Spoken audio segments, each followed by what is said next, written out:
Olá, eu sou Viviane Cesarino e este é o Memória do Poder Legislativo.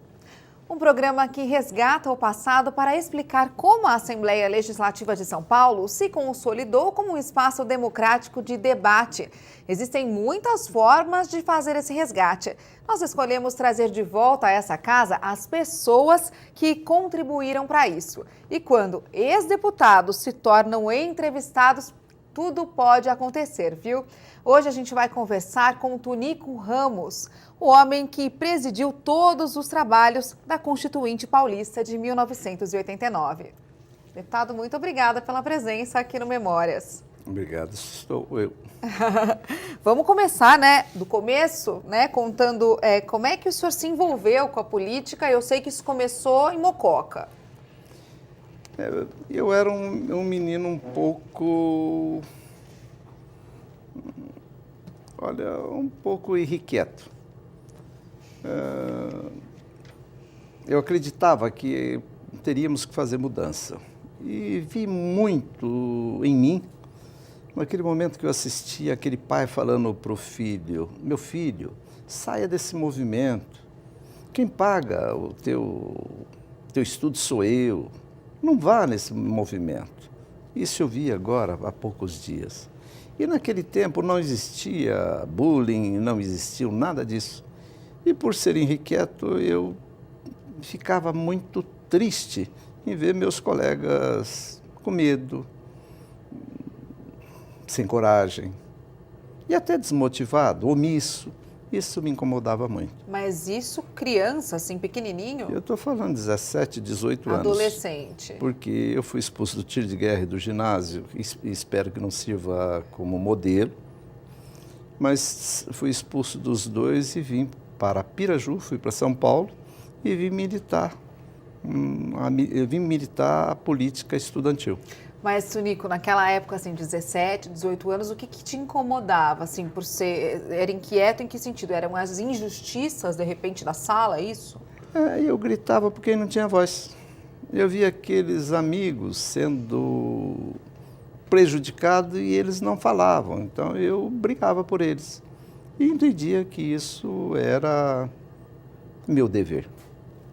Começou ali a formar um líder, de repente, representar quem não tinha voz. Eu não sei se era um líder, eu sei que era a minha vontade naquele momento. Nós somos em 12 irmãos, eu sou o 12º. Então eu tinha 11 que achava que mandava em mim. E eu era o único que entendia que eles não deviam mandar em mim. Então fui irreverente. Inquieto e irreverente. E mais ainda, mais alguns adjetivos. E aí, lá em Mococa, começou essa inquietude toda e veio para São Paulo? Não, eu fui a Piraju, com a expulsão do tiro de guerra e do colégio, eu fui estudar em Piraju. Piraju, eu vim para São Paulo, e em São Paulo eu continuo estudando e praticando a política estudantil. Uhum. A política estudantil de que forma? Assim, como é que você entrou nessa? Assim? Pela igreja, pela religião católica, pelos movimentos políticos da igreja, liderado pelo Dom Evaristo Arnes. Uhum. Que época que era isso? Já era aquela época que a política estudantil já formava os líderes que de repente iam lutar contra a ditadura? Inicia em 1963, aí entra 64, 65, 66, até 67, que foi um dos momentos muito difíceis da minha vida. Por quê, Toninho? Porque foi um momento que eu queria me afirmar e me dediquei muito à luta pela democracia, esta luta desigual que nós tínhamos com o poder. Uhum. Então foi um momento muito difícil. Porque a causa era muito nobre, Se no começo você se indignava pelos colegas de classe, a indignação era extremamente maior nessa época, Era uma indignação de não ter liberdade. Imagino o quanto isso não devia incomodar, Você falou na pedra de toque, liberdade. A liberdade imagina, 12 irmãos, o mais novo entendendo que não tinha liberdade. Olha, não tem liberdade por causa dos 11 irmãos, porque todos eles entendiam que tinham que mandar no mais novo. Isso é natural em todas as famílias. E lá fora também eu sentia que o mundo estava lutando contra os brasileiros, tirando a liberdade deste povo ordeiro, esse povo bonito. E essa juventude que tinha motivação. Formava-se líder naquela época para contestar esse movimento doente que nós vivemos. Uhum. E como é que foi essa participação no movimento estudantil? Olha, foi muito atuante, muito atuante. Mas como é que você se envolvia, assim? Você chegou a entrar em algum partido? Tinha a questão das greves? Como é que vocês faziam? Naquele momento era normal montar as células. Essas células eu participei ativamente delas e que confesso que não tenho boas lembranças delas, porque os líderes que eu admirava, algum deles tinha o pé de barro. O que é pé de barro? Falso. Eram pessoas falsas. Falso.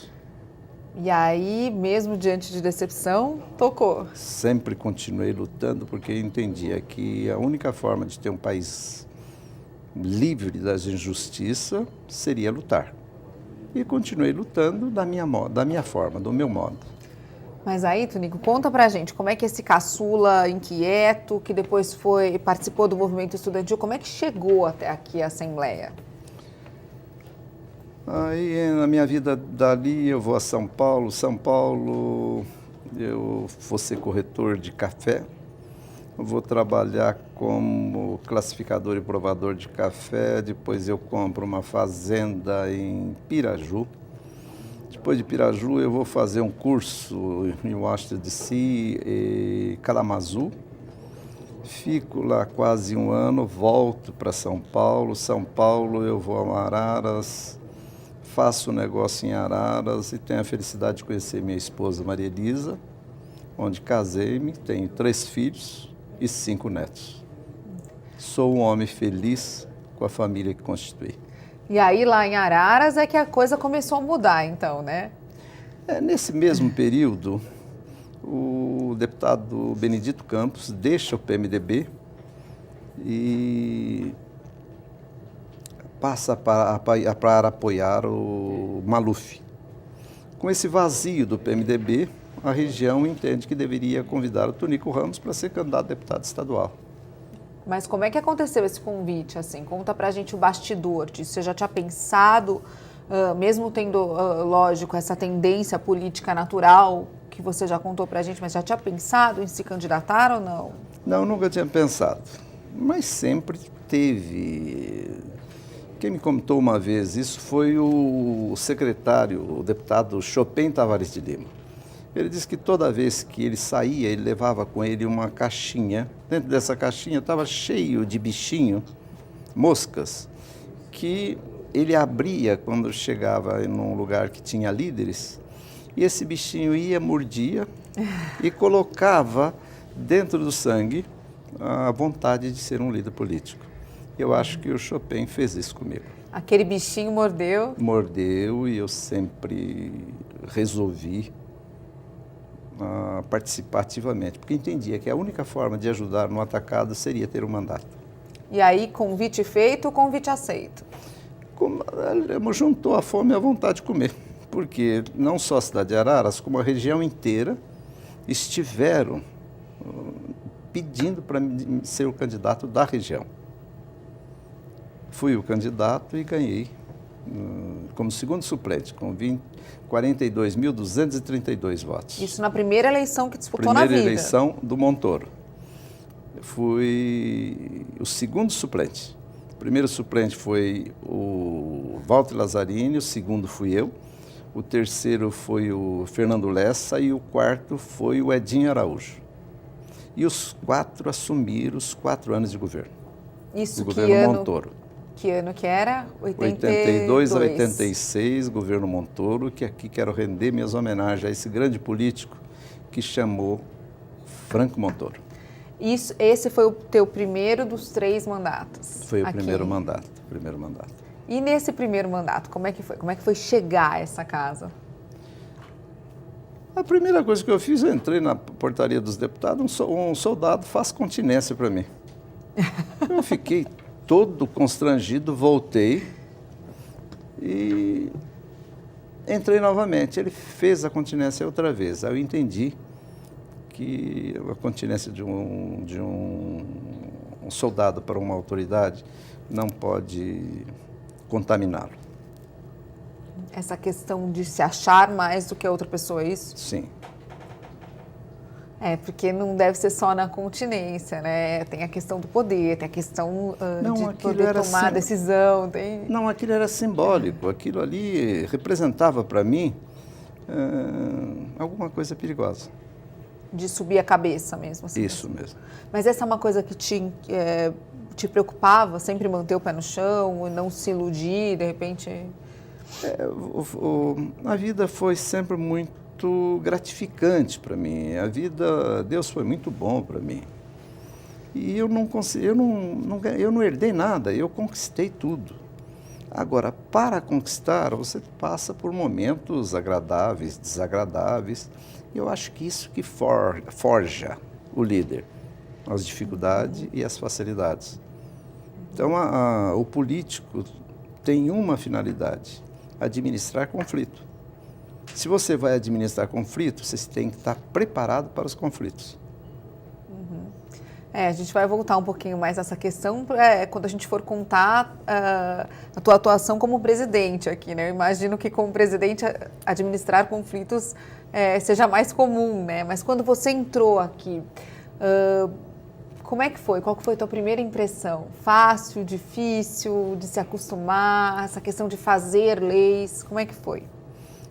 Eu entendi que estava entrando num mundo encantado, onde eu poderia ajudar a muitas pessoas que não tinham voz, muitas pessoas que precisavam desse poder e que dependia da vontade do coletivo, que dependia da vontade da maioria do poder. Então você tinha que costurar ou articular com a maioria para que seus projetos tivessem vida, para que teus projetos fossem aprovados. Política na prática ali, começar a fazer essa costura. Articulação. Articulação. Política é articulação, articulação, articulação. Política é conversar, conversar, conversar. Política é paciência, paciência, paciência. Isso que eu ia perguntar, sem perder a paciência. Nunca. Agora, teve um primeiro grande desafio, né, Tunico, nesse primeiro mandato, que foi a questão de Cotia, né? O que estava acontecendo lá? A Cotia foi um fato muito preocupante para o país e, ao mesmo tempo, para São Paulo e para a cidade. O prefeito Ivo, na época, entendeu que deveria transformar a Cotia num grande polo industrial, onde Cotia poderia receber grandes indústrias poluentes.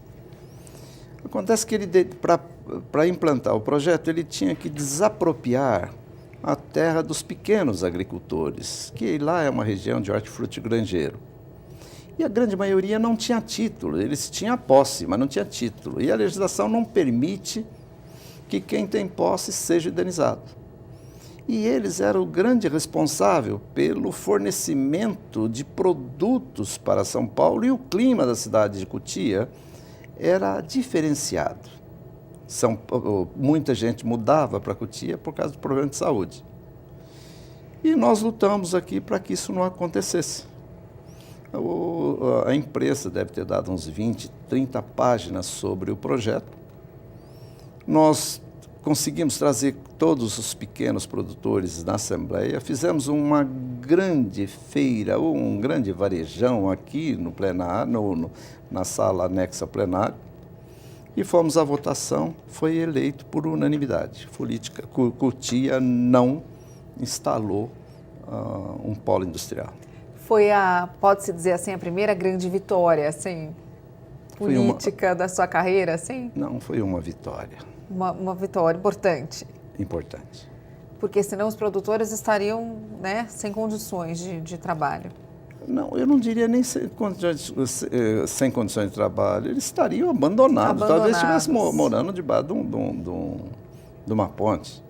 E a grande maioria era de japoneses que vieram para cá e constituíram família, organizaram a família muito bem, alimentavam a região, olha, mas com muita dedicação. É orgulho do Brasil, é o trabalho que os produtores de cutia faziam. Ali também nasceu a cidade, a primeira cidade que deixou de ser, foi um município. Foi criado o município de Vargem Grande Paulista e nós fomos muito atuantes para isso também. Tá certo, deputado. Vamos falar então no próximo bloco do envolvimento do senhor com as diretas já, depois desse intervalo. O Memórias volta daqui a pouco, não sai daí. Até já.